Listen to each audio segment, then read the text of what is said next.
What's up guys, welcome to another video of Man United Daily, and in today's video I'm going to go over the match from yesterday where we played Fulham at Craven Cottage. We won 5-0 and it was quite an unexpected result because at home Fulham's been generally quite good, as they proved when they beat Liverpool there the other week. So I was expecting a really tough game, but it was anything than that. Mostly their defensive frailty that really come to show. But I have to say, our performances are picking up in the last two games, and hopefully over the next few weeks we can come up with more goals in order to bring that goal difference down with City and really challenge them and put some heat on them. So the team last night was Anders Lindegaard in goal, Patrice Evra at left back, Phil Jones, Johnny Evans, Smalling at right back, Giggs and Carrick in the middle, Nani on the left and Valencia on the right, with Rooney and Welbeck up front. So from the team there, it's not a lot of difference from the QPR game. Anders Lindegaard came in for David De Gea because, as you know, the rotation is in progress at the moment, so letting Anders Lindegaard have a few games now and then. And Rio Ferdinand dropped out. I think it was a minor knock that he picked up at QPR, so it was, I think, more a precaution, and through this tough period we didn't want to risk him to pick up a little knock and then damaging his injury even more, and then he being out for a lot longer. So I think it was a risk that was not worth taking. So Phil Jones, he's an adequate defender anyway, so he went into centre defence. And in place of Phil Jones, Ryan Giggs slotted in at centre midfield and had a great game. So we got off to the right start. I mean, within 5 minutes we got our first goal. Nani really didn't have to do a lot down the byline, but he skipped past Brian Ruiz and Chris Baird and then just delivered a simple ball in with his left foot and found Danny Welbeck free with a lot of time in the middle and just calmly slotting it in past David Stockdale. It was really a bad goal. It was almost like a training goal, if I like to say, because there was no challenge or nothing like that from Fulham, and that was quite really surprising. As I earlier said, that they're quite an organised team when generally their defensive record does speak for itself, but that was a really poor goal to give away in the first 5 minutes, and that's one thing you shouldn't do when you're coming up to a top team that gives them a advantage so early on.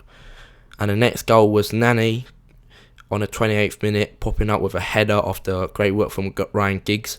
Not a conventional goal you expect from Nani, but a goal is worth its weight in gold, I guess. And yeah, Nani popping up for another goal. Ryan Giggs, 43 minute, scored with a rather big reflection of Senderos, and the ball looped over David Stockdale. But if it does go down as a Giggs goal, and I guess it does because it was on target, the original shot, then it does prove that he has scored now in every Premier League season since his reincarnation. So yeah, 20 years he's been scoring in the Premier League, and that's a pretty good record, and I'm not sure if a lot of people will even come close to that, and I doubt if anyone will ever beat that because it's just an amazing record. Then after half time it went really dull and not a lot happened because we kind of kept possession and just really took the life out of the game in the first half, really. So nice popping around, nice little passes until the 88th minute where Wayne Rooney picked up the ball basically about 25-30 yards out, took a little couple of touches and unleashed a blazing shot, and it kind of swerved violently to the right hand side, and David Stockdale really got caught out with that shot. I mean, not a lot of keepers I guess could have done a lot with it, but yeah, great strike from Wayne Rooney. Now he's on a goal scoring run again after the 8-game drought, but that was expected. Like I said, he was pushed back into midfield, but now he's more advanced, and you expect that from Wayne Rooney.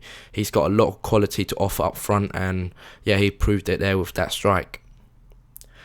And on the 90th minute, another great goal. Dimitar Berbatov elegantly back heel the ball after great play from Valencia. Nani down the right hand side. Nani ending up crossing the ball across the 6-yard line, and then Berbatov holding off Kelly and then just calmly back heeled it into the back of the net. So great finish from Dimitar Berbatov coming back from injury layoff. It was great to see the performance of the match because it really showed the form that we displayed earlier in the seasons against teams like Arsenal and Chelsea. And yeah, after the 6-1 defeat, obviously we tightened up our defences and didn't offer much in an attacking sense, winning 4 games 1-0, but a win's a win. But like I said, in the last 2 games, our attacking senses came back and we really dominated the game and offered a lot more than Fulham did and really outplayed them to the last whistle.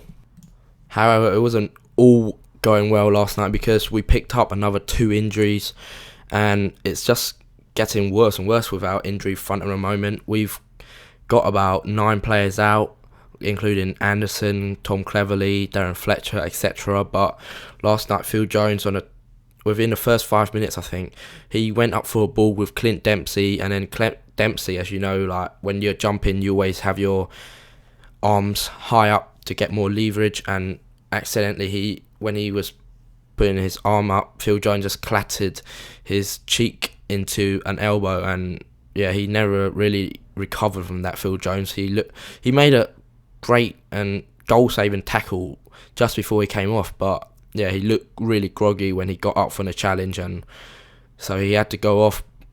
There's suspicions that he might have a broken jaw, and that would result in 6 weeks or even 8 weeks out, but that hasn't been confirmed by the club. Like, hopefully it was Chicharito was it early in the season. He'll be out for perhaps 1 or 2 weeks at the most. So fingers crossed on that. Phil Jones, valuable players to us, so hopefully he'll be fit and ready for the tough run ahead.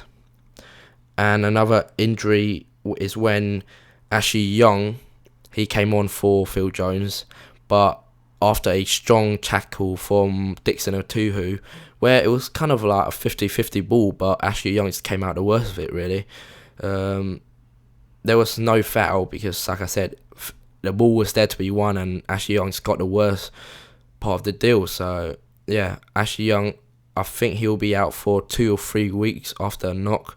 So, another injury there for us, and it's getting a bit of a concern for me because, as you know, we are a bit thin in centre midfield, and now with Phil Jones gone out of the side at centre-back, we really need to get Rio back and hope, or maybe even Raphael, who was on the bench last night, to get back to match fitness and covering, because our defences are getting more thin and thinner, and yeah, we just need to improve the injury, and I guess when everybody's fit and healthy, then we'll have a much better squad and chance in order to catch Man City and hopefully overtake them.